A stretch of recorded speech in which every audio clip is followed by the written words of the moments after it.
Hare Krishna, everyone. Welcome to Bhagavat-Sravana.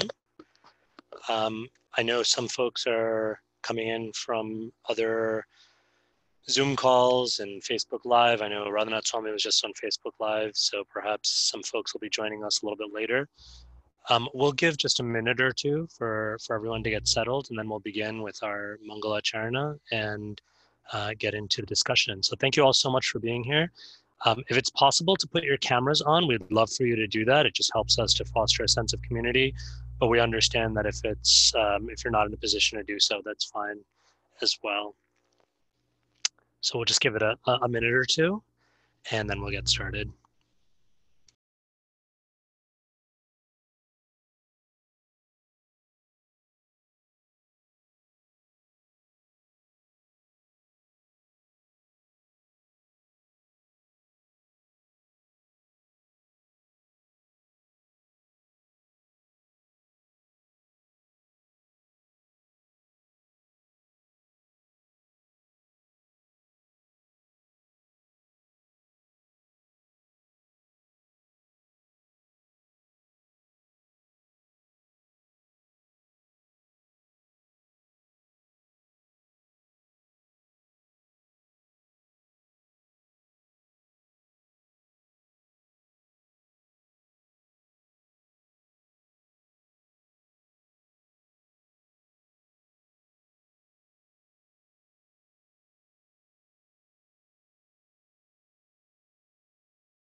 Okay, well, thank you again for being here. Hare Krishna. We'll get started with the Mangalacharna. And of course, if folks are joining us a little bit later, they can always jump into our discussion.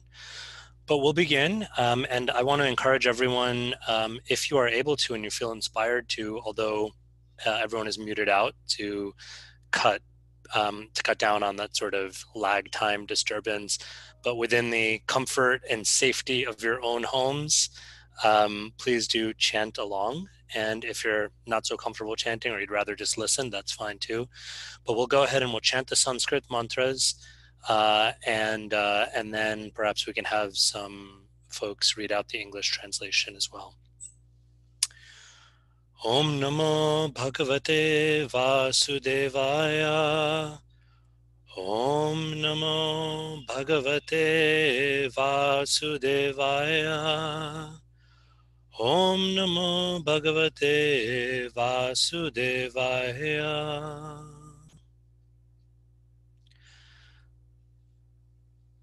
Narayanam Namaskritya Naram Chaiva Narottamam Devim Saraswatim Vyasam Tato Jayam Udirayet. Shushusho Shadadhanasya Vasudeva Kataruchihi Syan Mahat Sevaya Vipraha Punya Tirtha Nishevanat Shrinvatam Swakata Krishna Punya Shravana Kirtana Hridyantasto Hyabadrani Vidhunoti Suhritsatam Nashtaprayesha Vadreshu Nityam Bhagavata Sevaya Bhagavatyuttama Shloke Bhaktir Bhavati Naishtiki Tadarajastamo Bhavaha Kamalobhadayaschaye Cheta etair anavidham Stitam Sattve Prasidati Evam Prasana Manaso Bhagavad Bhakti Yogata Bhagavat Tattva Vijnanam Mukta Sangasya Jayate Bhidyate Hridaya Grantis Chidyante Sarva Sangshayah Shayante Chasya Karmani Drishta Evatmanishvare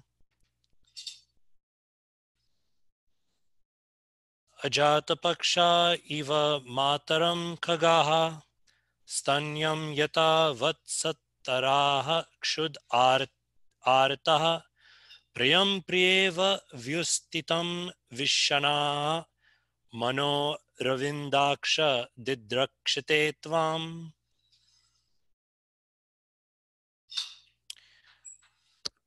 Perhaps we could have someone unmute themselves and read out some of the English translations for us. Before reciting the Srimad Bhagavatam, which is the very means of conquest, one should offer respectful obeisances unto the personality of Godhead, Narayana, unto Narayana Rishi, the supermost human being, unto Mother Saraswati, the goddess of learning, and unto Srila Vyasadeva, the author.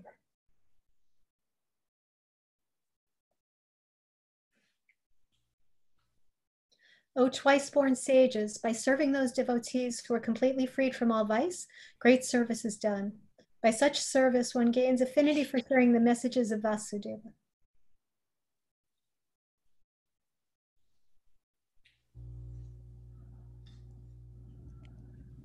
Sri Krishna, the personality of Godhead, who is the Paramatma or super soul in everyone's heart and the benefactor of the truthful devotee, cleanses desire for material enjoyment from the heart of the devotee who has developed the urge to hear his messages, which are in themselves virtuous when properly heard and chanted.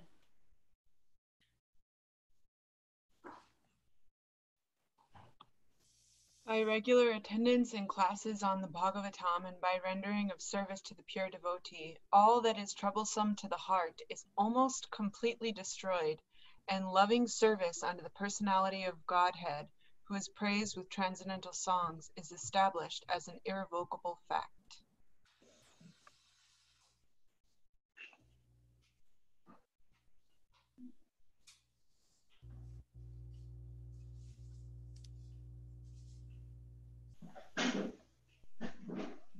As soon as irrevocable loving service is established in the heart, the effect of nature's modes of passion and ignorance, such as lust, desire, and hankering, disappear from the heart.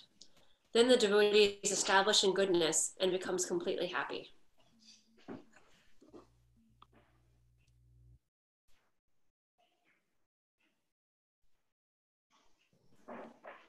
Thus established in the mode of unalloyed goodness, the man whose mind has been enlivened by contact with devotional service to the Lord gains positive scientific knowledge of the personality of Godhead in the stage of liberation from all material association.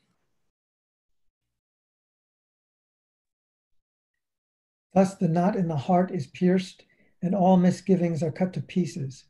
The chain of fruitive actions is terminated when one sees the self as master.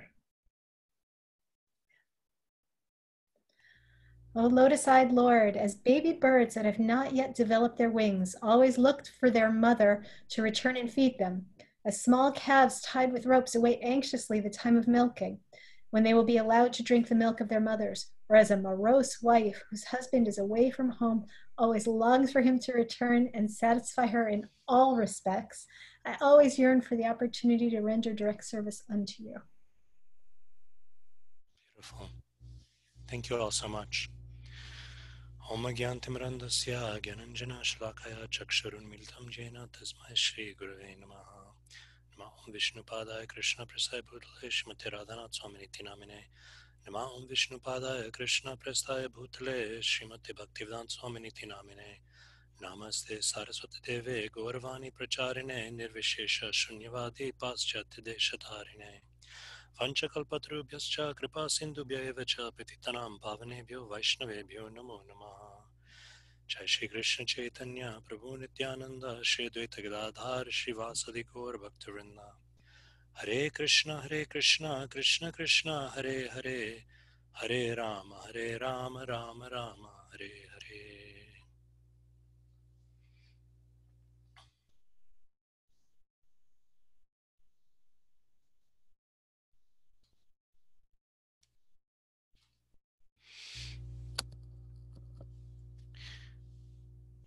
So we've reached the conclusion of a very wonderful, exciting story in the Bhagavatam that we've been looking at for the last couple of weeks. And this is the story of Vritrasura, the demon devotee, or the devotee who apparently is a demon. So it's a very unusual story. Usually the devotees are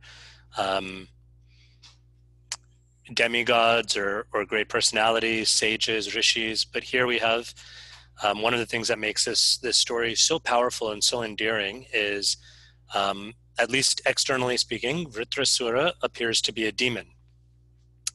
Not only that, but he's a demon who is engaged in fighting with the demigods, and in this story, for very complex reasons, this fight is taking place, and Lord Vishnu is on the side of the demigods, and Vritrasura knows that. So not only is Vritrasura a demon, but he's a demon fighting with the demigods, and he is a demon fighting with the demigods knowing full well that Shri Vishnu, Krishna, the Supreme Personality of Godhead, is favoring the demigods, and so is in one sense already making it very clear that victory will be on the side of the demigods. And yet still, for a host of reasons, Vritrasura must perform this pastime of fighting against the demigods and fighting against Indra.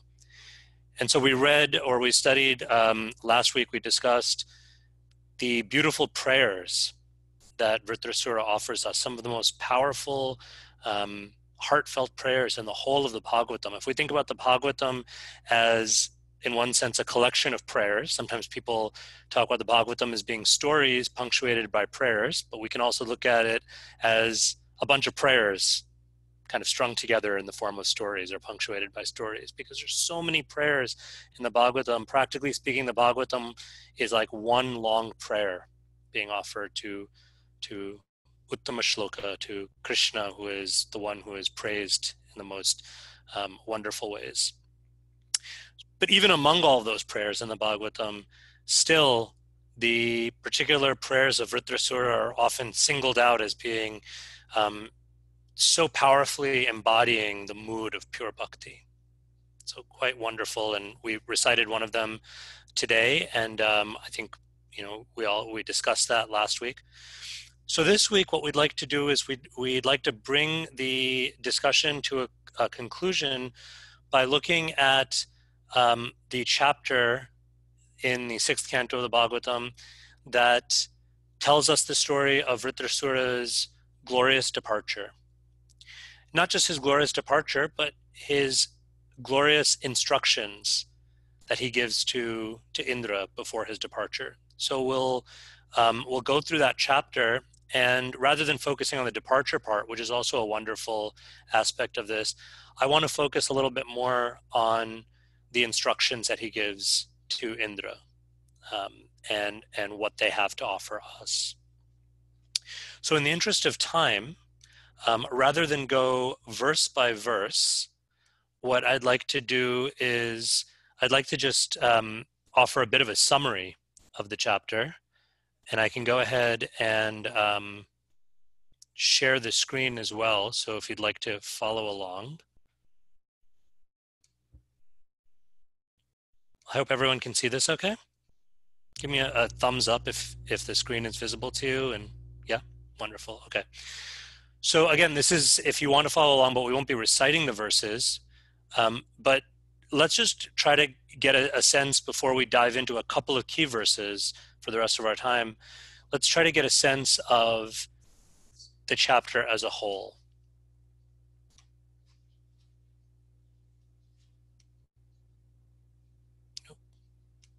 It's not what I wanted to do.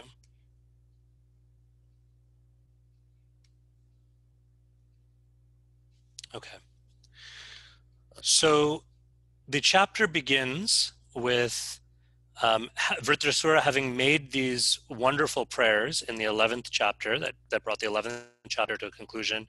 Shukadev Goswami continues to narrate that Vritrasura, he understands that Vishnu is on the side of the demigods. He understands that it's time for him to return to his beloved Lord. So he's fully accepted this and is resigned to this. And at the same time, and this is one of the astonishing features of the story, he's fighting with great vigor, right? Generally in our experience, if we resign ourselves to something, our tendency is that our actions also kind of just flop down, and we kind of approach things half-heartedly. But astonishingly, Vritrasura is both resigned to the mysterious workings of destiny that have placed him in the position of this demon, and that he knows in his heart of hearts that he will not be victorious in this battle, and in fact, that Indra will be. And yet at the same time, he fights valiantly and vigorously.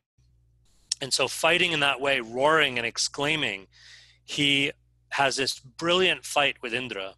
And the demigods and these various celestial beings are all watching this. And at times it seems Indra is going to be a little bit more victorious, and then at times it seems Vritrasura is. And Vritrasura actually gets his arm cut off. So Indra is able to cut off one arm. And but Vritrasura, even now with only one arm, he strikes Indra and strikes Indra so hard that Indra goes flying, and his elephant Airavata goes flying, and Indra actually drops the thunderbolt weapon from his hands. And this is kind of a shocking moment. And reading between the lines a little bit, we can understand that in this moment, something happens to Indra, where the thunderbolt falls from his hands, and he is struck suddenly by this feeling of, perhaps we can say, defeat, helplessness, hopelessness. The text tells us in text 6 that he feels ashamed. So this is a failure for him. And it's a very public failure also, because he has a celestial audience watching. So just when he thinks, I have the upper hand, the thunderbolt weapon falls from his hands. And in that moment, he feels this sense of defeat, this sense of shame, this sense of failure, this sense of hopelessness and helplessness. And as we see in text 6, he doesn't dare to pick up his weapon again. And something really amazing happens here that I just want to take a moment before we go with the rest of the summary to take note of. Vritrasura sees this, and Vritrasura begins instructing Indra. If you're familiar with this section, and we're going to talk about a couple of the verses, we're going to talk about text 7 and text 10 and a couple of other verses in a little bit more detail. But what's so amazing about these verses is, in one sense, they mirror the Bhagavad Gita so beautifully. That, as we'll see, some of the core teachings that Krishna gives Arjuna in the Gita are here again, except at this time, Vritrasura is taking the role of the teacher. And who is his student? Is Indra. It's quite striking, some of the parallels. These are just 3 that come to my mind. But just as the Bhagavad Gita begins with Arjuna facing this experience of hopelessness and this sense of defeat and failure and not knowing what to do. And it signified so beautifully in the Gita with Arjuna dropping his weapon. The text tells us he drops his weapon. And here too, we have a dropped weapon. The circumstances are a little bit different. But in both cases, these tremendous, capable, admirable warriors. Actually, Indra is Arjuna's father, in one sense. So there's a parallel there too. But both of them are suddenly reduced to their most helpless state with their weapons falling from their hands. Another parallel is that both Arjuna and Indra in this state, we don't have so much of what's going on, but in Indra's state of mind or state of heart, but we can imagine completely bewildered about what to do and completely feeling like there's no solution to this. There's no good to be had. That no matter what I do, I'm doomed to failure.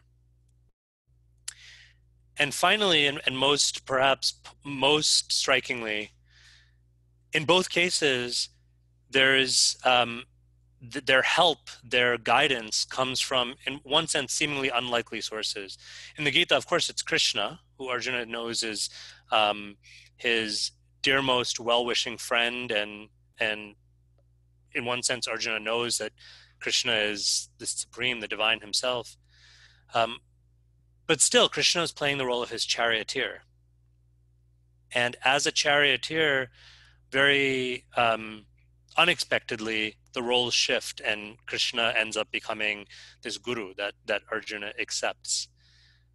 And here, the role reversal is even more striking because Vritrasura is not only a demon, as we've discussed, but Vritrasura is actually Indra's enemy. So in this amazing way, seeing the state that Indra is in, and we can imagine, because Vritrasura is such an amazing, deep,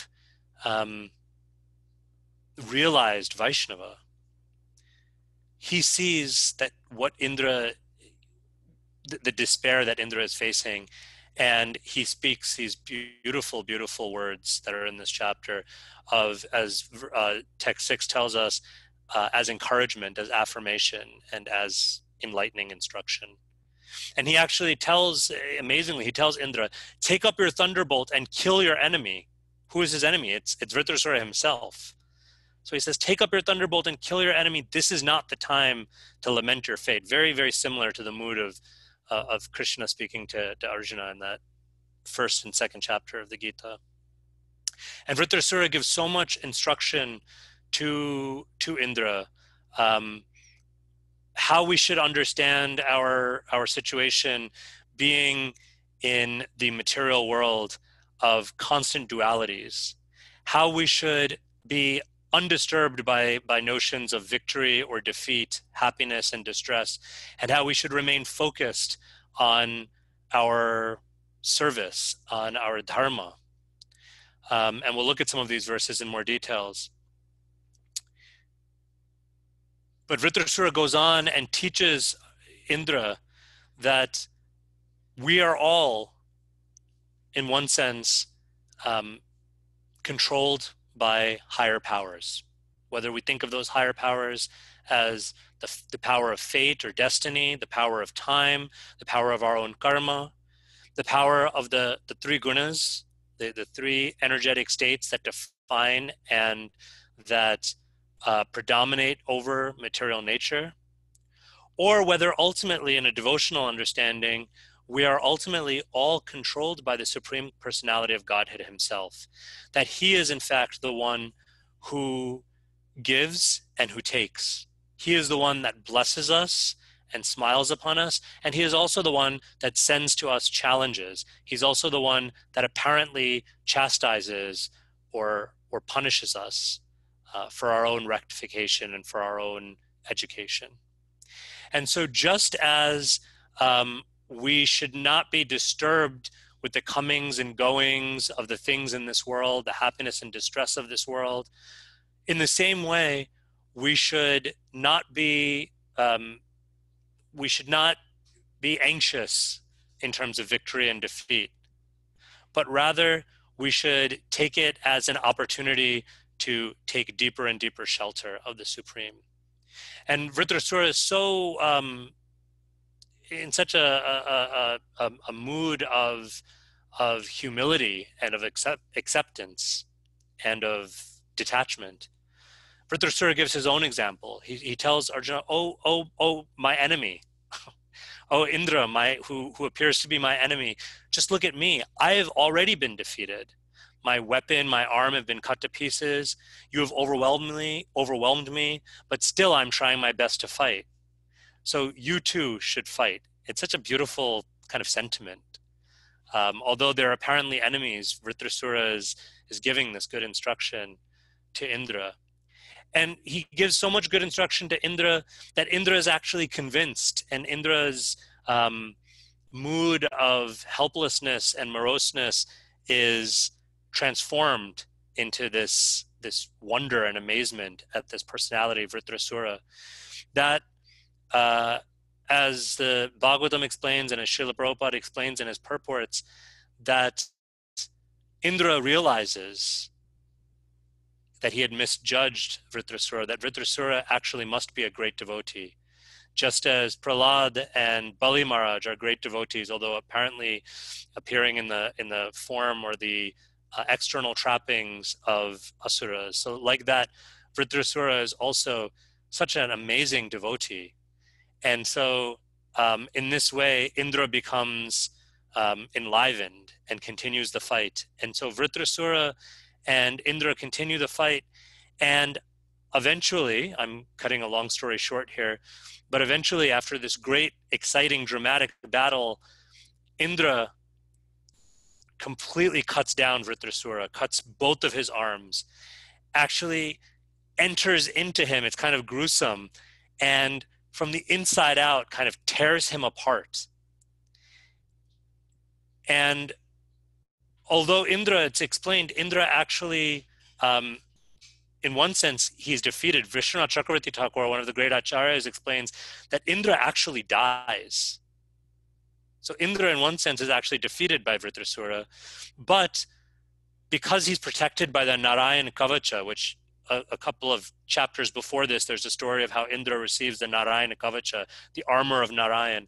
So through the power of the armor of Narayan, which is identical with Narayan himself, in other words, by the grace of the Supreme, of Narayan, Indra is restored to life. But actually, according to Vishwanath Chakravarti Thakur, Indra dies. So Vritrasura is actually victorious in one sense because Indra dies. And at that point, Vritrasura decides or realizes that it is a time for me to return. And so fixing his meditation like the yogis of great ages past, he willingly gives up his body to return. So that's a little detail that Vishwanath adds in. But anyway, somehow or other, Indra proves victorious, pierces through Vritrasura's body, and then cuts Vritrasura's head off with this thunderbolt weapon. And the text tells us it takes 1 full solar year for Vritrasura's head to be cut. And finally, Vritrasura's head falls to the ground, and Vritrasura is declared the defeated, and Indra is declared the victor. The demigods are declared to be victors. And so in this way, this is the glorious killing of Vritrasura, the glorious death of Vritrasura. Glorious not because of Indra's activities, but more because of, in his final moments, what does Vritrasura do with his life? And why is he glorified to this day? Thousands of years later, we're telling the story of Vritrasura and Indra, and Vritrasura is glorified in this story. That we remember Indra, but we remember Vritrasura as being the real hero of this story, because his departure is so glorious in that in practically his final breath, his final words, they're being used to uplift and to instruct and to give the teachings of dharma and of bhakti to Indra. And so in this way, the chapter comes to an end. So what I'd like to do is I'd like to focus in the remainder of our time together on a couple of key verses that get at the heart of what Vritrasura taught to Indra. And that I think if we're open to it, have so much to offer us at all time, but particularly perhaps in this difficult moment that we find ourselves in.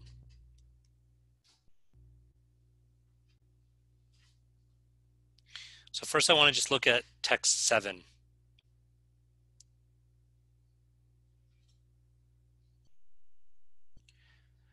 Yuyutsatam kutrachid atatyinam jaya sadai katranavai paratmanam vinaikam utpati layastitishwaram sarvagyam adyam purusham sanatanam. Vritrasura continued, so he's already started giving his instruction to Indra, and he says, "O Indra, no one is guaranteed of being always victorious, but the original enjoyer, the Supreme Personality of Godhead, Bhagavan. He is the cause of creation, maintenance, and annihilation, and he knows everything, Sarvagya. Being dependent and being obliged to accept material bodies, belligerent subordinates are sometimes victorious and sometimes defeated." Srila Prabhupada has a really wonderful purport here, so I thought we could read this together.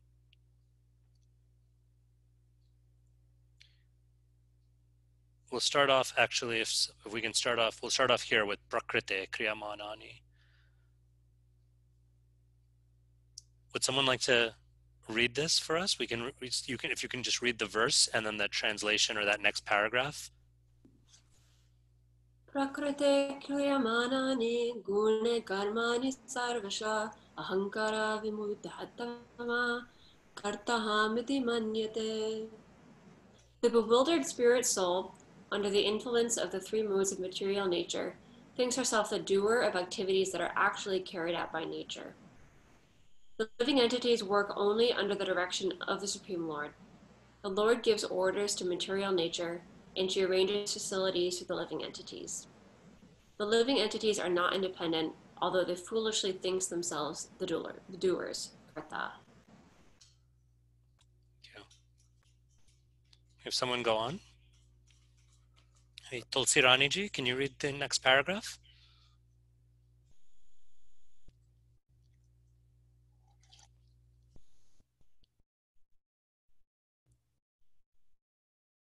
Oh, you're still muted.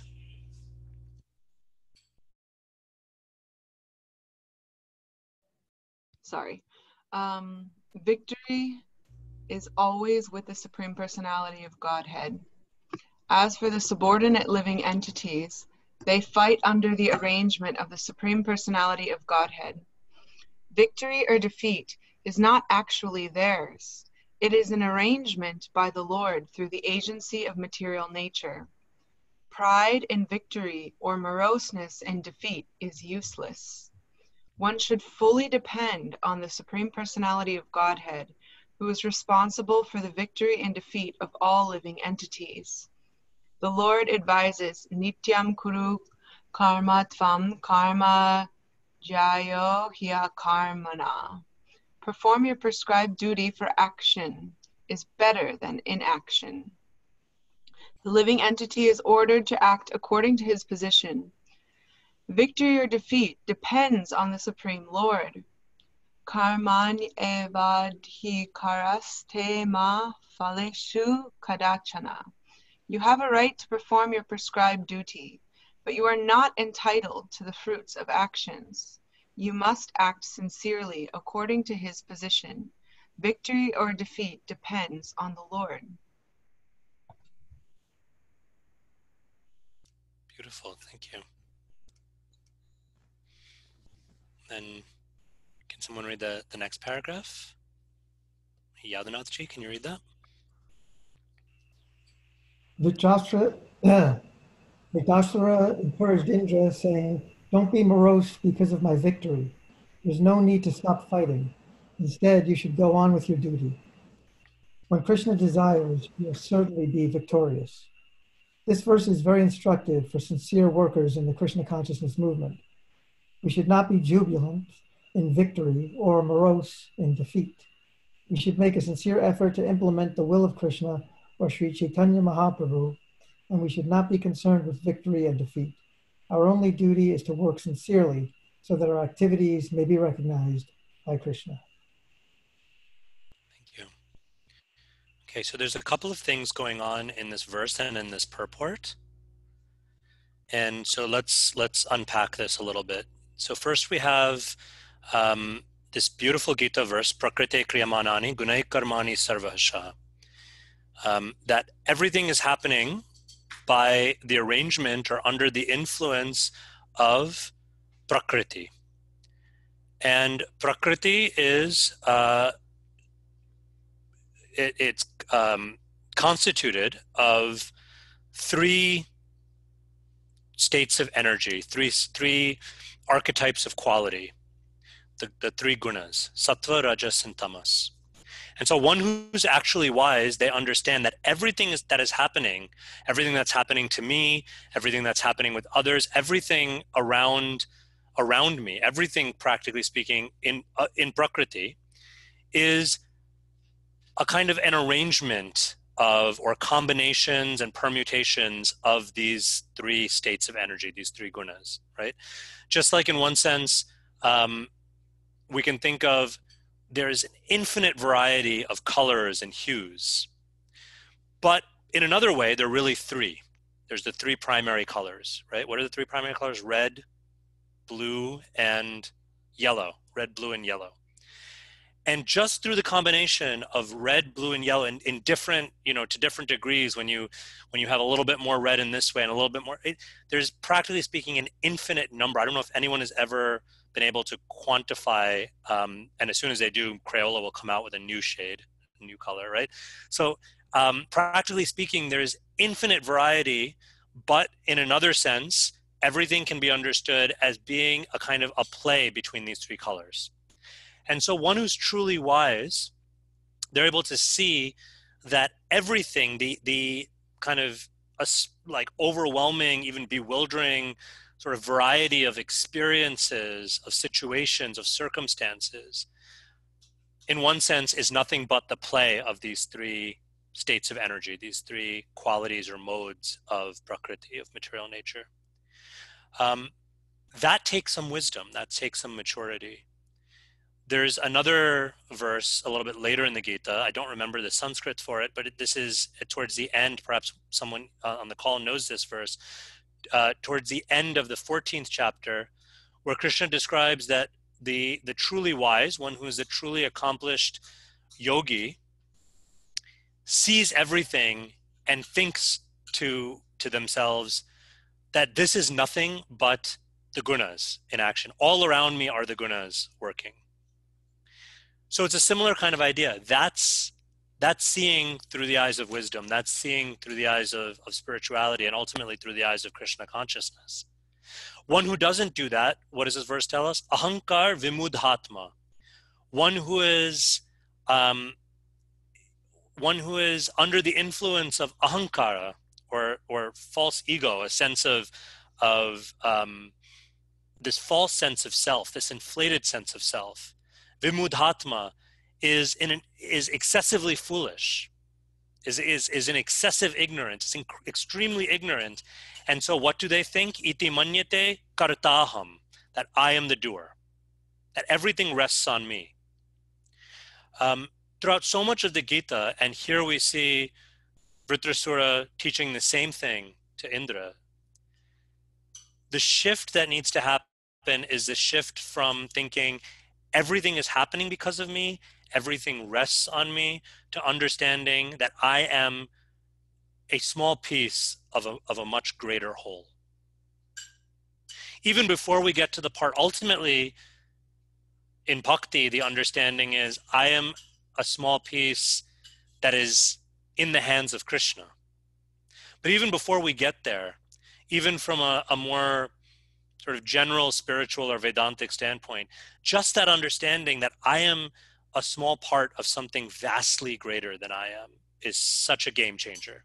It's such a paradigm shift. And for most of us, the understanding is when we can see this way, that I am a small character, I'm playing a small role in this drama that is really being controlled by Prakriti, by these three gunas. And so if I understand that, then that I can take that in one of two ways, right? I can take that and feel even more helpless and even more lost, like I can't control anything. I can't do anything. What's the point?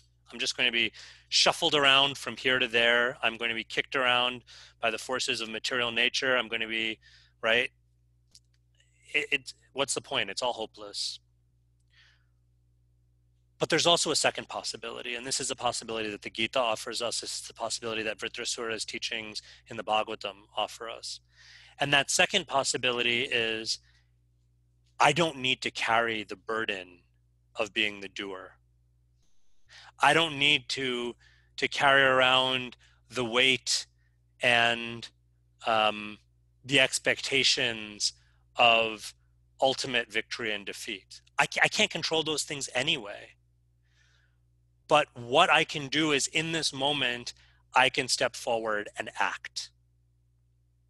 That's incredibly liberating, right? To have that weight of expectation, of outcome, of having to be the be-all and end-all fixer and savior of everything. To have that lifted is incredibly freeing.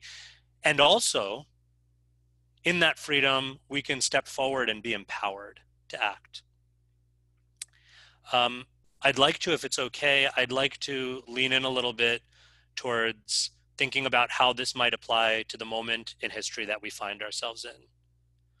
And just to be very honest, I went back and forth a lot last night in thinking about giving this talk and whether I wanted to go in this direction. But I feel like in this moment, if we are to be true to our beautiful tradition, if we are to be true to the instructions of Krishna in the Gita and Vritrasura and other great souls in the Bhagavatam, then we have to, then I think at least we have to answer that call to speak about the world around us and what's going on in it. Let us not hide in the pages of Bhagavatam. Let's seek shelter and nourishment in the pages of Bhagavatam, but let's not hide from the world around us and it's the real suffering and real pain that our brothers and sisters and non-binary siblings that our family members, our kith and kin are feeling. So right now we're experiencing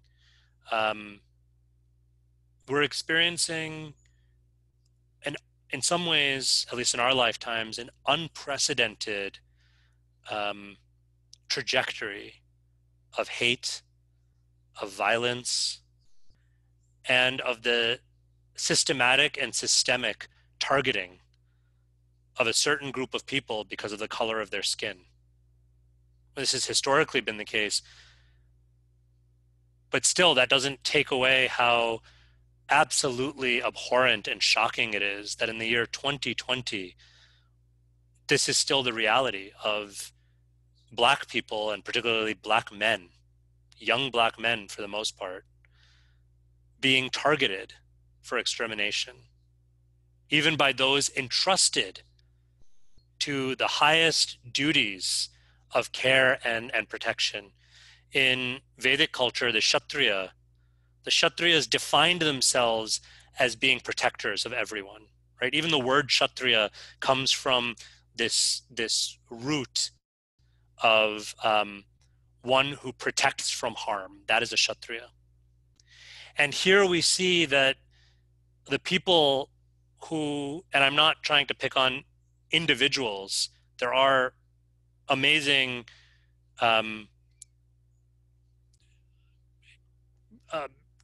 caring, compassionate, dharmic, just police officers and government officials and people in power as well. But we're also seeing, and it's not just once, we're seeing it again and again and again, these cases of those who have been entrusted with the care and the protection of others, abusing that power and that privilege to cause harm to others, and to cause harm to others in a way that is targeted and based on this conception of the other as being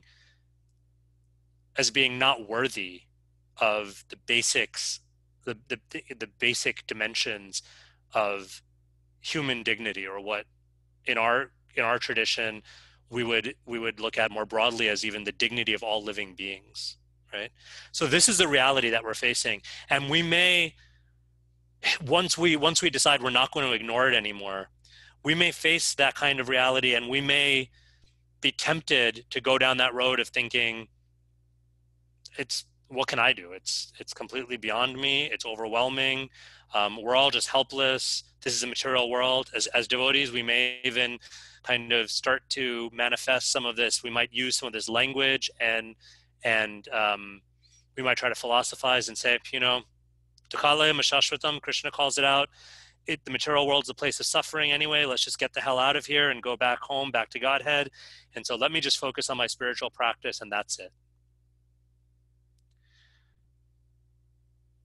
And for some of us, that may, for very few of us, maybe in this moment, the call is to walk the path of a renunciate or a monastic. But for most of us, for 95 to 99% of us, whether we like it or not, we have to engage in the world. We are in the world. We're taking so much from the world. So we are also called to give back to that world. So the question is not, should I engage or not? For most of us, it's going to be, how am I going to engage? And so again, we can engage from that point of, it's all beyond me anyway, so what difference does it make what I do? Or we can try to engage from this beautiful place of karmanya eva adhikaras te ma phaleshu kadachana, that we have a right. There's a beautiful, sometimes the translation doesn't do it justice. This word adhikar, it's such a powerful and beautiful word in the Sanskrit language, and it means so many things. So here, Srila Prabhupada's translation is, you have a right to perform your prescribed duty. So that right translates adhikar. So adhikar is our rights. It's our fundamental right. It's our intrinsic right. But it's also, adhikar could also be understood as our qualification. It's our skills, our talents, our gifts. It's also understood in a different way, but related. It's also our responsibility. It's our honor, it's our privilege, it's our responsibility, it's our duty, it's our right. It's all of these things. That is our adhikar. Like sometimes in English, we have to use many words. So sometimes we want to say, well, it's my honor, but it's also my privilege, right? It's my responsibility, but it's also my pleasure to do this. So it's all of those things. So adhikar is all of those things.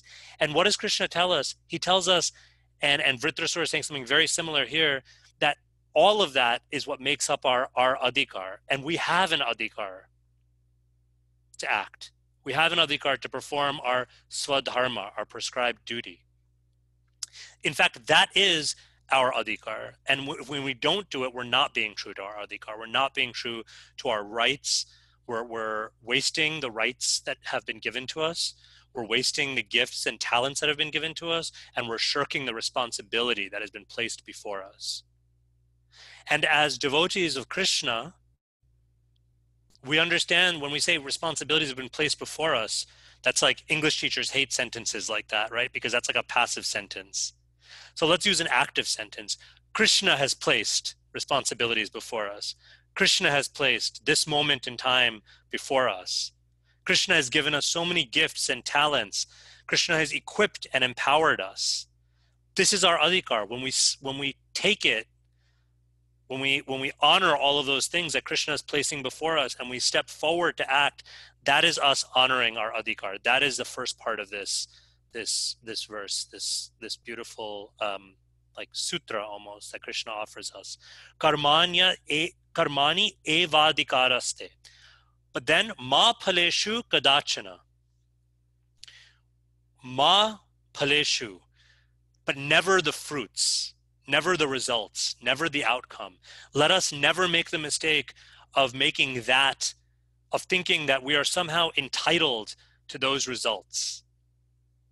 So in other words, let us act, and let us not be fixated on who gets the credit for the action.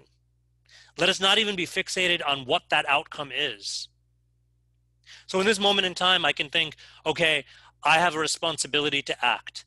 If I claim to be a Vaishnav, if I claim to be an aspiring devotee of Krishna, if I claim to be a son or servant of my spiritual master, I have to live these teachings.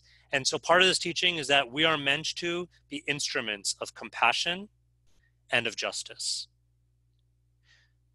So great, I'm going to try to be an instrument of compassion and justice. But as I'm doing that endeavor to be an instrument can be completely sidelined if I start fixating on the fruits of action, if I start fixating on the results and the outcome. If I make that my end goal, I've missed the point. If I act only when I'm assured of victory, I've missed the point, right? If I act only when I'm getting credit, only when others are seeing me, one of the things that right now a lot of us are struggling with is in this world of hyper-connected social media, there's so much social pressure also to put a statement out there to show that, you know, you're in alignment with social justice and you're woke and you're a good ally and you're in solidarity. And none of those things are wrong, but let's take this invitation to introspect and to interrogate ourselves. Where am I coming from? Before I type that, and I did it too, right? I'm not putting it down. I'm not, I'm not criticizing anyone for doing this. But as we make those statements, as we make statements of solidarity, or when we go out and protest, if we're able to do that, or in our own ways we take a stand, let's interrogate ourselves while we do that. Where's my motivation coming from? Is it coming from a place of ego, ahankar, vimudhatva, kartaham? Is it coming from that place? Or is it coming from a place of genuinely wanting to be of service, to be an instrument? Is it coming from a place of wanting to get affirmation and applause and credit for it, right? Am I checking to see how many likes and follows and clapbacks I've gotten?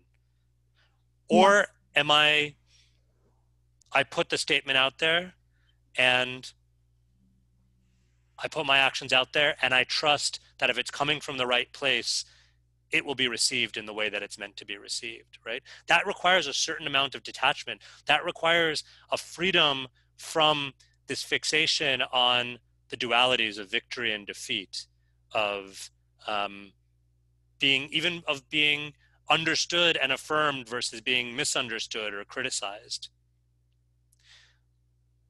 But that, in one sense, is what we mean by being, by recognizing that I don't have the claim over the fruits of these actions. Another application of this: if I go in to any kind of engagement, social justice engagement, or if I go into fighting adharma as an instrument of dharma, as an instrument of care, compassion, justice, of love, if I go into that thinking I am going to solve this problem, we are not only setting ourselves up for failure, but we are again operating from that platform of kartaham, of I am the doer, right? And especially for those of us, and please forgive me if this seems to be putting it harshly or crudely, but for those of us who are not Black, and we're trying to address violence that's directed at and decades and centuries of discrimination and of systemic injustice that's directed at Black folks. If we're trying to do that, let's be really, really careful about not even subtly falling into that trap of kartaham, that I am the doer, I am the savior, don't worry, I'm going to come here and fix everything, right? In activist circles and in philanthropic work, that's often one of the biggest and most deadliest pitfalls, the savior mentality. And we understand from the perspective of bhakti why that's such an insidious trap, because spiritually also, quickly we can center ourselves, right? We need to do the work of decentering ourselves. And from the understanding of bhakti, we understand that ultimately Krishna is in the center. Ultimately, the divine parent of us all should be in the center. But we can't decenter ourselves when even subtly we're thinking, I am the doer, that I am the savior, that I am the fixer. And on the other hand, we can't also fall into that other trap of thinking that unless I can, right, unless we know for sure that there's going to be victory, I'm not going to take that chance. I'm reminded here, and then we'll move on, but I'm reminded here of this beautiful story from the Ramayana of Jatayu. Jatayu, who, as many of you know, was a great devotee of Lord Ram in the form of this massive and quite elderly this bird. Sometimes he's called a vulture. And Jatayu sees Ravan kidnapping Sita.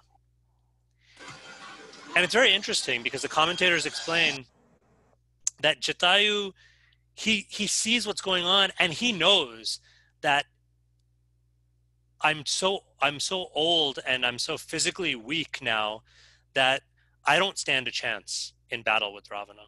That Ravana will defeat me if I tried to fight with him.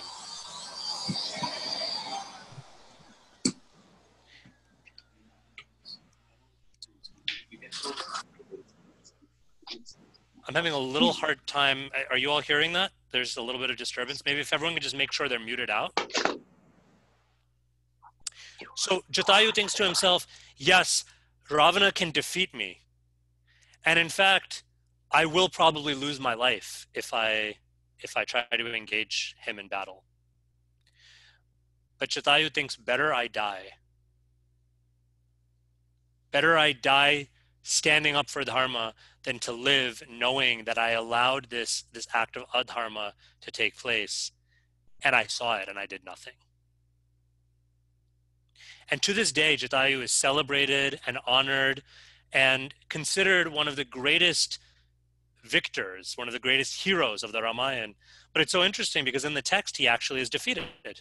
It's true. Ravana actually mercilessly and brutally strikes him down. In fact, he's so mangled that his body is so bloodied and mangled by this battle that at first, when Ram and Lakshman come upon his body, they can't even recognize him. They can't even tell who or what he is. So this is real, right? This is not just metaphorically being defeated, but Jatayu in the story is actually defeated. He actually loses his life, but he does so willingly and happily, knowing that at least he put forth his effort and he left the outcome. If I'm meant to be defeated, just as Vritrasura says, look at me, I am going to be defeated. If I'm meant to be defeated, I will be defeated, but let me put forth my full effort. Let me not, let it not be said that I saw adharma taking place and I did nothing about it. That's a fate far worse than any death or physical pain that I can endure. And in the Ramayana, Lord Ram is so touched by this that he embraces Jatayu and he promises Jatayu that he is victorious and on this very day that he will return to the spiritual world. So that is the real victory. When Srila Prabhupada tells us in this purport, we should not be jubilant in victory or morose in defeat. It's not that as devotees, as practitioners of bhakti, that we're meant to kind of just go around with blank stares on our faces and be like some cliched notion of what it means to be a stoic or to be neutral. That, oh, I'm not going to be too happy in victory or too sad in defeat. So let me just kind of find a bland middle ground. No, on a deeper level, what Srila Prabhupada and what the acharyas are suggesting to us is when we rise above putting our notions of victory or defeat, our notions of success or failure, when we rise above putting those notions as the be-all and end-all in our lives, then we experience a deeper joy. Then we actually, as Prabhupada says here, we're not jubilant in victory or morose in defeat, but we are held in the embrace of the victory of all victories. As Prabhupada would sometimes tell his disciples, just give this life to Krishna, you will not be the loser in the end. This is Krishna's promise, that when we put Krishna in the center and we act as his instruments, when we act in his service, when we act on his behalf and let go, like my Christian brothers and sisters like to say, let go and let God. When we let go and let God, then we're assured of the victory of all victories.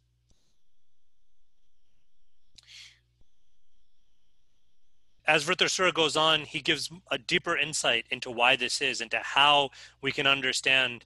And in the interest of time, I'll just read out the English translation here. This is the 10th verse in the 12th chapter. Vritrasura says, "O King Indra, just as a wooden doll that looks like a woman, or as an animal made of grass and leaves cannot move or dance independently, but depends fully on the person who handles it, all of us dance according to the desire of the Supreme Controller, the personality of Godhead. No one is independent." This is a really wonderful but somewhat mysterious analogy that Vritrasura gives. In fact, he gives another analogy a little bit later in the chapter that's similar. So let's take both of these. The second analogy he gives, he says, "O Indra, let us consider that we are like pieces in a gambling game or a board game. Like you can imagine like chess pieces." He says, let us imagine that we are like, in this battle, that we are like two chess pieces that are being moved along a board, or two game pieces on a board game. And let us consider our weapons, our sharp arrows and swords and thunderbolt. Let us consider these things to be like the dice that's rolled in a game. And let us consider our mighty vehicles and the animals that we ride, like your elephant, Indra. Let us consider these to be nothing more than the board upon which this game is played. And let us approach victory and defeat, success and failure in this mood, knowing that this is what's taking place. Right? So these two beautiful analogies, essentially analogizing us in our activities, all of us in the material world, to be like toys. To be like, in this case, like a doll. A doll, like as traditional dolls in India would be like these wooden dolls. Or he says animals made of grass and leaves. So you can say, like, sometimes you take like corn husk or something like that and you fashion it into some kind of like little form of an animal. And like that, children are amused. And so the wooden doll or the little corn husk doll or something like that, they're used to amuse children, especially they're used as puppets, right? Like a marionette. So you have this wooden doll that's moved around by the puppeteer, right? And very small children, they don't understand what's going on. So they think, oh, look, the doll is dancing by itself. How wonderful, how amazing. But this is a very superficial and a very immature outlook. We're meant to outgrow that. So as we get older, we understand, oh, no, the amazing thing is not that the doll is somehow magically moving by herself, but that the doll is being moved by the puppet master, by the puppeteer. And so who or what is that puppeteer?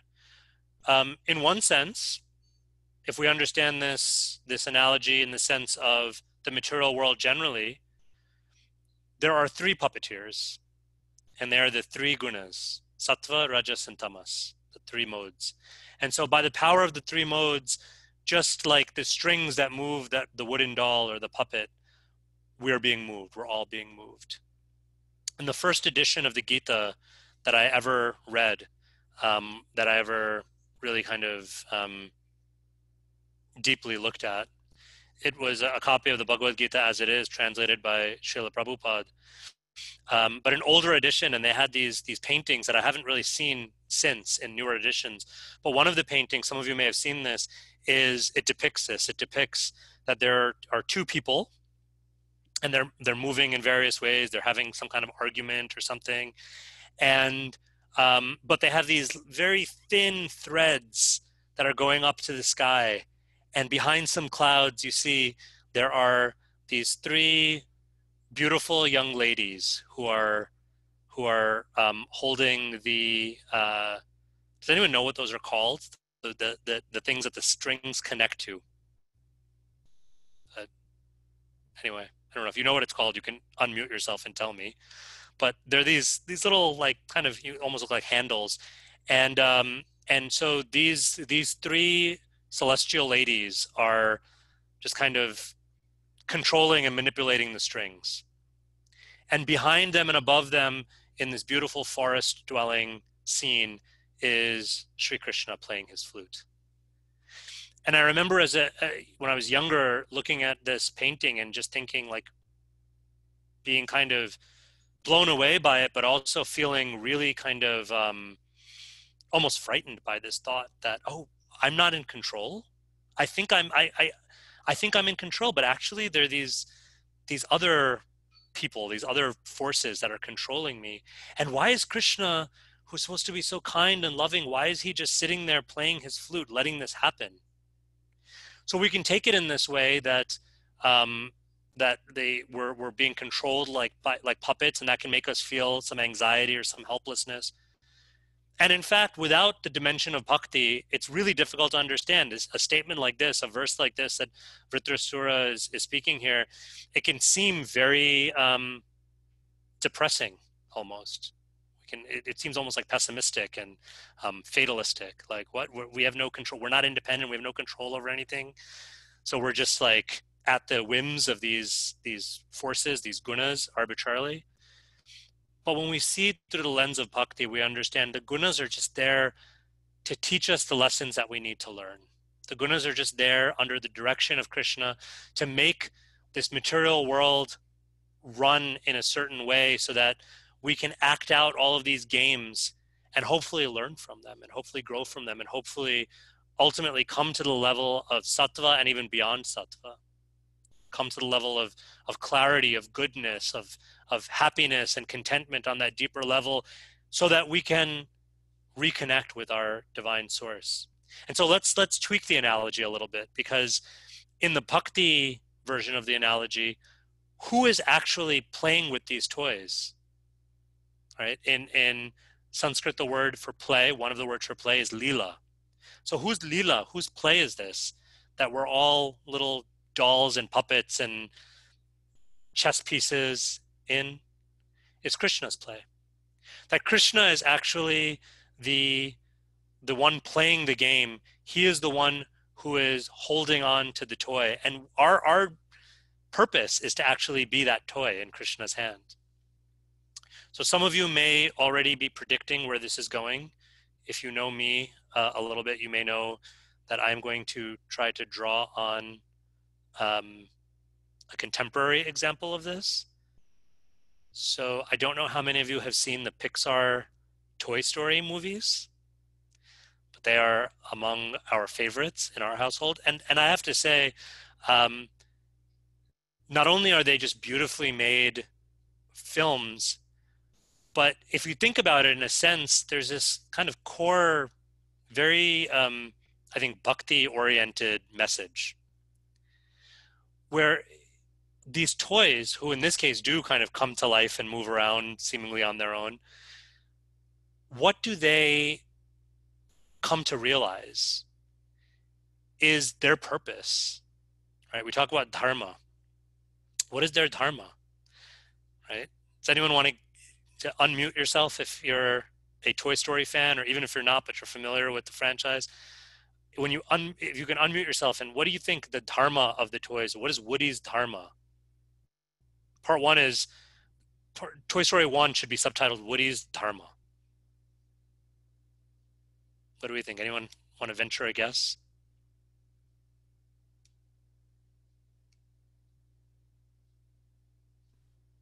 I don't remember the movies so much, but is it like to love like the other toys and the children? So in the first part especially, he learns to love the other toys, and particularly Buzz, who he is viewing through a competitive lens, but comes to recognize as a friend, and comes to actually help him. But in a more particular sense, what I think is, Karuna, are you offering a? Yeah, no, I was just going to read. Ipsita wrote in the chat to make Andy happy. Oh yes, Ipshita in the chat. Ipshita's famous chats. Okay, yes. On that sort of on a deeper level, what Woody's purpose is, and what all the toys' purpose is, and part of that is getting along with each other. But they get along with each other. Why? Who's in the center? It's not Woody's enjoyment. It's not Bo's enjoyment. It's not Mr. Potato Head's enjoyment. All of they're getting along and uniting and collaborating and cooperating and learning to love each other. All of that is to make Andy happy, because Andy is happy with all of his toys together. And what Woody learns in the first film, I hope I'm not spoiling it for anyone, but what Woody learns is Woody had started to identify himself as Andy's favorite toy. And then he found himself replaced by Buzz Lightyear, seemingly replaced. And so from that place of Woody feeling, from that place of insecurity, from that place of inadequacy, from that place of being displaced, Woody starts to lose sight of that bigger picture and enters into this place of competing with, and ultimately, I won't totally spoil it, but ultimately causing harm to Buzz. And in one sense, the whole Toy Story movie is about coming back to that place of realization, for Woody to realize that it's not about whether it's not about who's the favorite toy of Andy. Woody comes to realize, as we are called to realize as Vaishnavas, that our happiness is in the happiness of others, if it's pleasing Krishna. And the happiness of others, seeing his sons and daughters, seeing his children happy and served and cared for, makes Krishna so happy. So that's our happiness. Do you all remember, if you're familiar with the film, what Andy shows some of the other characters? I think this may be in Toy Story 2 now. What's written on the bottom of his boot? What's written on the bottom of Woody's boot? And actually on the bottom of Buzz's boot as well. Andy, yeah. Right? Property of Andy. Now, outside of the paradigm of bhakti, this is going to start to sound really weird and possibly kind of, like some kind of emotionally unhealthy, place of low self-esteem or something. But let's try to see this through the lens of bhakti. What is Woody and Buzz and Bo and all of their greatest happiness is being Andy's toys, that I belong to a kid. There's no feeling, I think this is in one of the later movies, there's no feeling that can compare to bringing happiness to my kid.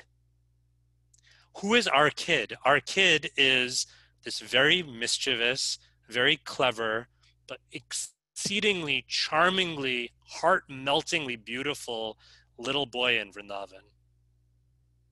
Our kid, right? We want to turn our boot and see what's written there. That's our choice. What we want, what is written there. We want to see the name of our kid. We want to see Krishna, Kanha, Gopal, Govind, Muralidhar. We want to see these names written. That is who I belong to. That is who I am happily a puppet in the hands of.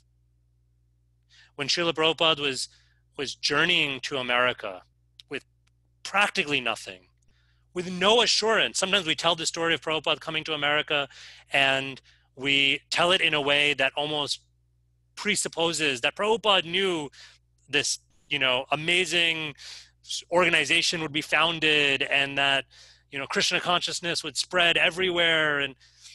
But let's not lose sight of the very human side. Some people don't like talking about the human side of this story. But to me, the beauty of this story is the human side, that Prabhupada was a person. He was a person who was quite spiritually advanced, but he was a person nonetheless who experienced setbacks, who experienced challenges. In fact, in India, he experienced a number of challenges. And so coming after a series of defeats with practically nothing, right? I don't know, I don't quite remember, maybe one of you remembers how much money he had in rupees, but it was like nothing. It was like the equivalent of a couple of dollars or something that he couldn't even get, converted. So it was like practically worthless. And just some books and a little dry cereal because he didn't know if there would be anything for him to eat. With practically nothing. But what was Prabhupada's mood? He put it in this beautiful prayer in this poem where he says, where he prays to Krishna, he says, "Let me be a puppet in your hands. And if you wish to make me dance, make me dance, make me dance, make me dance, O Lord, as you wish me to dance." This is Prabhupada's glory. In fact, when I hear often my own teacher, Radhanath Swami, when he speaks about Prabhupada, of all of the different aspects of Prabhupada, this is the aspect of Prabhupada that I've heard him speak on the most. That seems, at least in a certain way, to be the aspect of Prabhupada that's so much connected to his heart. The Prabhupada that says, "Let me be a puppet, let me be a toy in your hands, Krishna. And if you want to make me dance, make me dance, make me dance." And so as we think about what does it mean to pick up our own weapons? What does it mean to pick up the thunderbolt weapon or the bow and arrow or whatever that's laying on the ground in this moment in time when people are faced with injustice, when people are faced with pain and suffering, when we are called to hold people in their pain and suffering, or we are called to call out and give voice to the unacceptable nature of things, when we're meant to speak truth to power. Whatever is calling us in this moment, whatever picking up those weapons are, picking up those tools are in this moment, can we pick them up and step forward in action, but can we do it as a toy, as a doll, as a puppet in the hands of our beloved? That is what Vritrasura did. That is what Vritrasura modeled in his own mystical activities and glorious death. But that is also what Vritrasura did in giving this teaching to Indra, in taking the opportunity to see Indra, who appeared to be the other, who appeared to be his enemy, as a recipient of wisdom, of kindness, of care. And as a result, giving all of us the same teaching, the same message. So I think there's more that we could talk about, and there's more verses we could get into, but I think I'll let it rest there. And we have a little bit of time, I think, maybe 10 minutes or so, for some questions, comments, reflections, shares. So I'm going to go ahead and return us to the view where hopefully we can see each other a little bit better.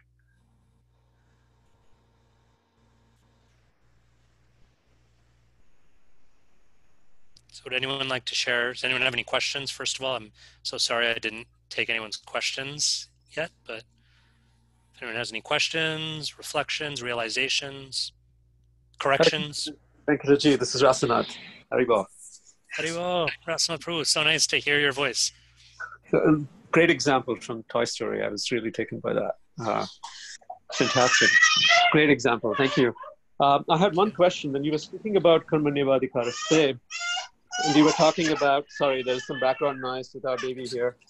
It's the background noise that makes everyone so happy on this call to hear. So, thank you. I was wondering how would it be possible to be responsible?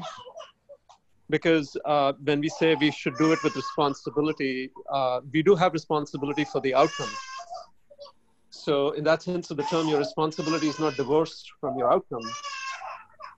And we can be pretty callous when we just act out of responsibility without necessarily thinking about the outcome. So how do you balance the sense of responsibility but not being attached to the outcome at the same time? Thank you. Thank you. What a great question. I can share some thoughts, but I'd really love to hear what others have to say. in response to this. So would anyone like to share some thoughts on how we can, if I'm understanding the question right, how we can balance the need to be detached from, or knowing that the fruits aren't ours, from callousness or irresponsibility towards the consequence or the outcome?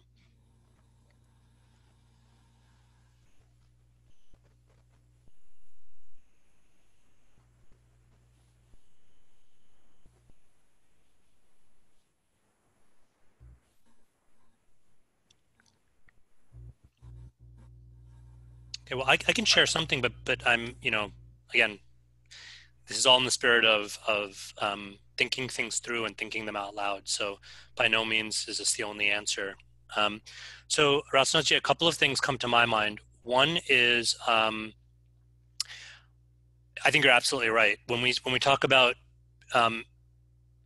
being detached from the particular outcome, it's not that, I don't understand that. I don't read that to be a callousness or an apathy towards the outcome. It's quite the opposite. In some ways, I think it's a greater sense of honoring the outcome, but also recognizing that it's not all in my hands. So I think just to practice that sense of, or just reminding ourselves that I have a role to play, others have a role to play as well, and ultimately, from a more devotional standpoint, everything is under Krishna's control. Everything is in Krishna's hands. So I can be invested in an outcome, and at the same time, let me recognize that I am not the controller of that outcome, right? Like, so sometimes with a child, like with Shruti, she has a certain outcome in mind, and she tries for it. She aims towards it, right? If she is, like yesterday, we did a little bit of climbing. So Shruti was doing some climbing yesterday. She was climbing on a tree, actually 2 trees. And she had set a certain goal for herself. And so we were encouraging her towards that goal, towards that particular place on the tree. So it's entirely not just permissible, but it actually is healthy to have a sense of objective, to be keyed into that objective, to care about that objective. And especially when that objective is caring for and serving others. But to also recognize that if I am not meant to get there in exactly this way, then let me have the humility and the flexibility to recognize that that's not up to me. All I can do is kind of put forth my best efforts in that way. The second thing I want to share in relation to your excellent question is, and we didn't get a chance to talk about it too much, but this is also why in this section, Vritrasura talks so much about the 3 modes of nature. And sometimes as devotees, we can be a little bit too dismissive of the gunas as something for non-devotees to worry about. But as devotees, no, we're meant to transcend the gunas. That may be true in one sense, in the sense of, in the ultimate objective is not to be in, to not be in one guna over the others, but to kind of be in some space of transcendence. But to get there, and also while we are in this world of Prakriti, while we are embodied beings dealing with and attempting to be of service to other embodied beings, whether we like it or not, we are operating in the realm of the gunas. So let us do everything possible to operate from the platform of sattva. When we operate from the platform of sattva, what is the result of sattva? The result of sattva is clarity. And so with clarity, we're able to discern and distinguish between how to, as you said, Rasanath, strike that balance, how to appropriately lean into or give energy towards being very particular about what an outcome is, and when to lean back and to recognize it's time for me to let go, right? And that's going to look different in different situations, but I believe firmly that comes from cultivating sattva, being in a sattvic place. And especially, I think it's especially important when it comes to things like social justice or activism or protests, that we really endeavor. It's not maybe the most popular opinion right now, and we have to be sensitive about how we share this point of view, but it's still an important point of view, that can we be in the most sattvic, can we approach this activity in the most sattvic way possible? Yes, we can honor and try to harness the rage that many are feeling, the anger, the frustration.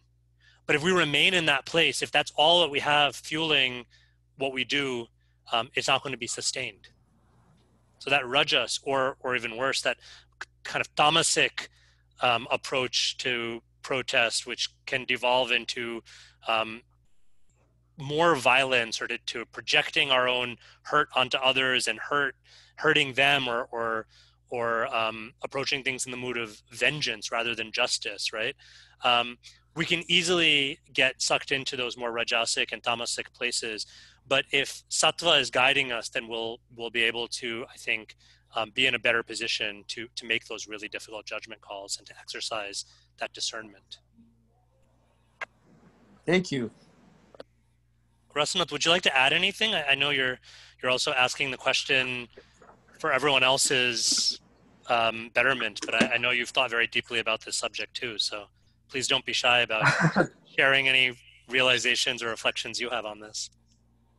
Thank you. The reason why I always like to understand more about how do we walk the fine line, especially knowing very clearly that I'm conditioned and I see most things. In fact, I can very honestly say I see all things through the lens of my ego. So knowing how to act as Krishna's emissary, as a puppet, and many times I don't know if I am actually. And I think to me, what's the most difficult thing in this situation is how do you be confident and at the same time not give the space for Krishna to correct you.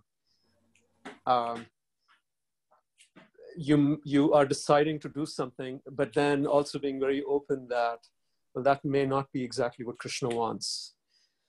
And so I'm asking the question from that perspective, because I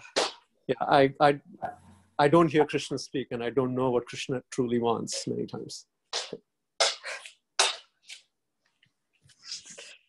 Thank you. Your answer was wonderful. Really appreciate it. Thank you. I'm reminded, Rasanath, of something that you may remember this also, but many, many years ago at the Bhakti Center, I think maybe down in the basement or something, someone had hung up this beautiful quote and a little picture of Krishna. And it was, it said, if I remember correctly, it said, "Without Krishna, I can't. Without me, Krishna won't." And then underneath it, it said, "The balance, or the perfect balance of humility and confidence." Right. Yeah, I remember that. I often will go back to that, and I'm not sure I fully have understood that message on a deep level, but it's definitely something that I try to return to as a kind of a compass, or like a true north. Thank you. Thank you. Any final questions, comments, reflections? Would anyone just like to share? And I hope I haven't made it so that you don't feel comfortable sharing, but would anyone just like to share even what you're experiencing in this moment, even if it's different than the class or goes in a different direction? It's on you. Hare Krishna. Hare Krishna, Prabhu. Hey, Rupachandraji. Yeah, I really enjoyed, found the class very, informative and also very relevant to what's going on now.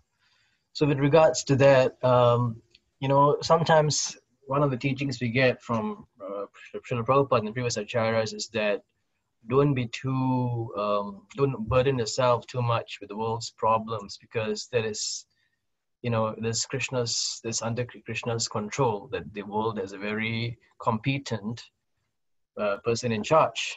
And then on the other hand, we also know as aspiring devotees, we should try to be, empathetic to people's suffering and not just be callous to it. So again, in times like this, so I find myself being caught by both streams of thought. To me, I don't know, it's difficult to empathize at the same time, take a hands-off approach. So what would you suggest is the right way to handle this? Yeah, it's we often hear things like that, right? That sort of, Krishna's in control and Krishna's in charge, and as you said, a competent parent, right? And so, yeah, what can I possibly do? I guess my response to that is, when I was younger, if I was in some danger or if I was suffering in some way, my sister didn't just ignore me. We have a very competent parents, but my sister didn't just ignore me. My sister reached out and cared for me. Of course, she was an older sister, but still, I was able to do that as a younger brother to her as well. In so many ways, whether physically, emotionally, through companionship, through empathizing, as you said. And I don't see that in any way as taking away from or questioning the competence of our parents, but rather it was kind of, I think, to the credit of our parents, right? It's like, sometimes you see like when siblings like love each other and they do something to show their care for each other, then someone may say to the parents, wow, you must be doing something right? Because it's to the parents' credit, it's to the parents' glory that, look, these children have learned to so nicely care for each other, to love each other, to be there for each other.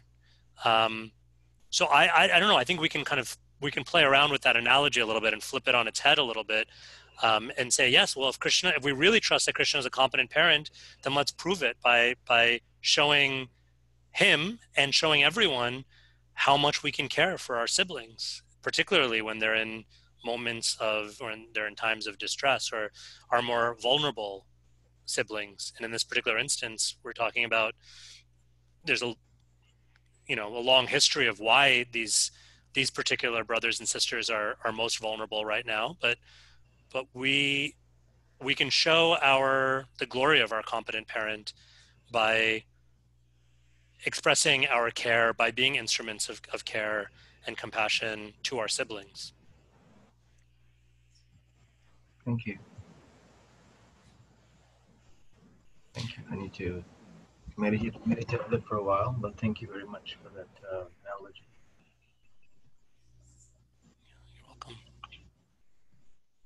Just one other thing I was just thinking, something I heard in a class by Radhika Raman Prabhu recently, where he was, and I'm not going to do justice to the way that he explained it, but he was sharing this insight that in some ways, knowing that the world is designed to be ashashvatam dukhalayam, that the world is, that that there's no way I'm going to be able to fix the world, that can be very freeing. That can be very encouraging, because it helps us, I don't need to that doesn't need to be my end goal. I don't need to burden myself. I think I spoke about this a little bit earlier. I tried to share this a little bit earlier. I don't need to burden myself with that in order to make a difference. I can just do my very best, which I know in my heart what is my very best. I can bring the fullness of my person, the fullness of my efforts, as an instrument, as a servant of the servant. And that's it. I don't need to worry about anything else. Not that, again, to Rasnath's question, not that I'm callous or irresponsible in that outcome, but just knowing that I'm not going to be able to solve the whole problem, but can I make a difference in whatever little or big way that I can? That can be an incredibly empowering realization as well. So I appreciated that point. So I wanted to pay it forward to everyone else. Prabhu, if I can say something? Hare Krishna. Hare Krishna, this is Wilfred. As Wilfred. one of Krishna's puppets who is in a black body, I've been struggling with what's been happening lately and what's been happening for a while, many, many years. And the realization I came to just recently is that I don't have any control over that entirely. But the struggle that I have is whether I should be out on the streets protesting. And I haven't been doing that only because I've been working so much more on trying to deepen my service to Krishna. So while I was offering yesterday, in my mind, the current events have been going on. I also work in a hospital, so I'm dealing with a lot of corona patients. So there's a lot going on, showing compassion and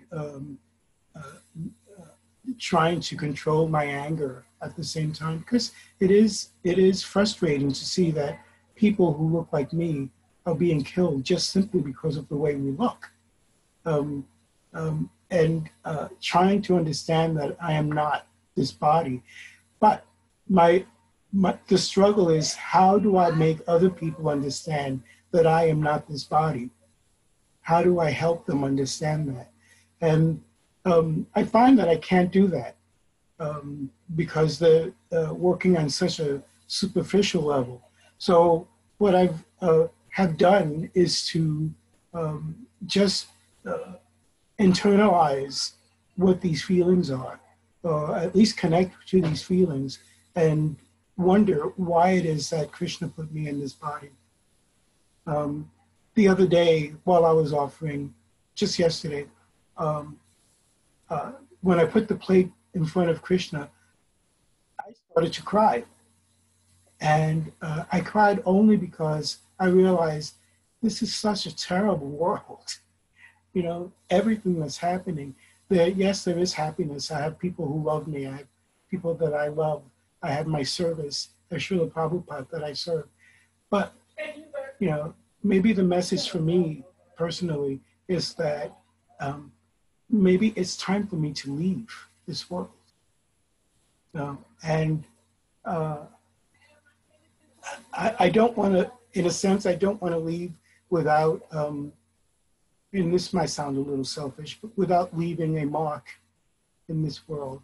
So as a social worker, I've decided that that's the only way that I can help other fallen souls, is to at least, even if they don't want to come to Krishna, to at least try and help them, not only on a physical level, but on a spiritual level, to understand that, you know, this is a tough world. I do understand that.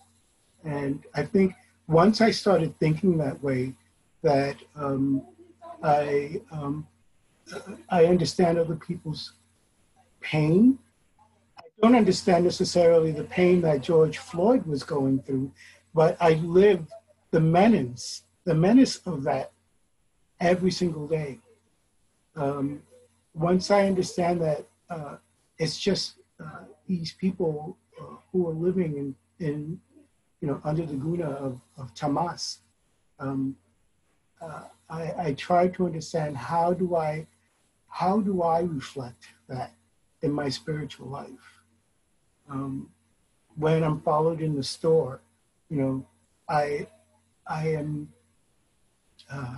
almost thankful at times, you know, after the anger disperses, I'm thankful that they remind me they don't see who I am.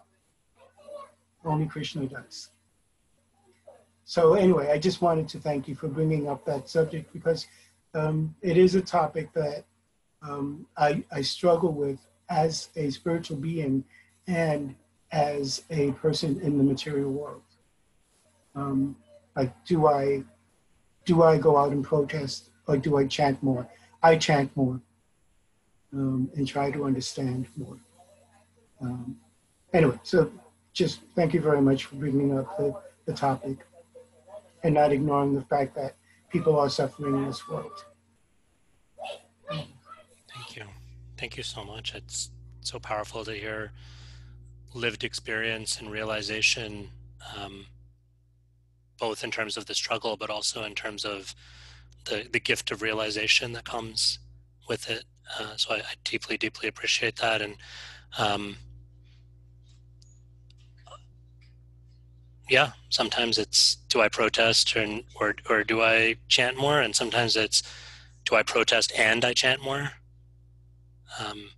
So we're all negotiating and navigating that for ourselves and in Sangha together. Thank you. Thank you so much.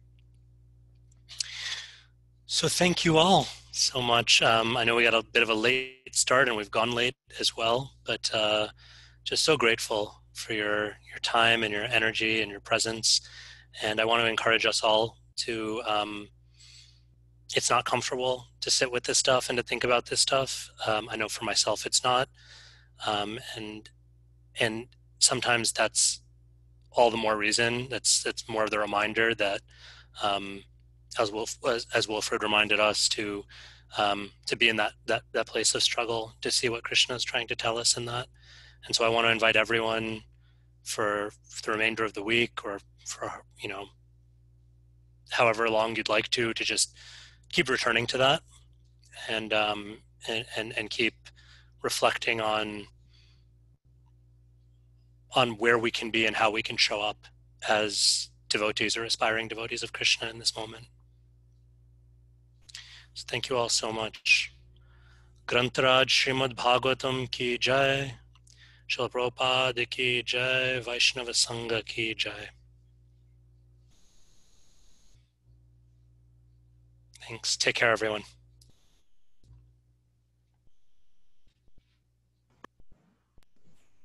Thank you very much, Hare Krishna. Thank you. Haribol, that was so nice. Haribol, thank you. Haribol. Thank you, Prabhupada.